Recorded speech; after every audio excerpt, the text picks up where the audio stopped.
Hello বন্ধুরা, আমরা যাচ্ছি মদনমোহন বাড়ি। তো দেখতে থাকো ভিডিওটি।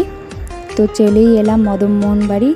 যারা যারা মদনমোহন বাড়িতে আসোনি তারা দেখে নাও, আর যদি কোনোদিনও আসো তো তোমাদের খুব ভালো লাগবে। তো মেয়ে দেখো এদিকে পুরো রাগ করেছে বেলুন দেয়নি বলে। ওকে বলা হলো মদনমোহন বাড়ির থেকে বের হলে বেলুন কিনে দেওয়া হবে না, ওর এক্ষুনি লাগবে। আমার হাত ধরে দেখো নিয়ে যাচ্ছে বেলুনের দোকানে। তো বেলুন কিনে দেওয়া হলো।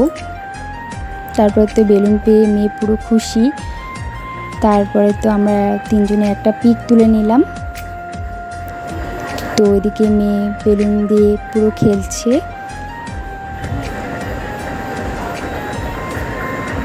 তারপরে তো মদনমোহন বাড়ির দিঘিটা চলে আসলাম। দেখো চারিদিকে লাইটিংয়ে পুরো সুন্দর সাজিয়েছে। তো আমি দুটো পিকও তুলে নিলাম, পিকগুলি খুব সুন্দর এসেছে। তো ওদিকে 4টে আইসক্রিম কিনে নেওয়া হলো। তো আইসক্রিম খেতে খেতে বাড়ির দিকে রওনা দিলাম। তো বন্ধুরা, ভিডিওটি কেমন লাগলো কমেন্ট করে জানিও।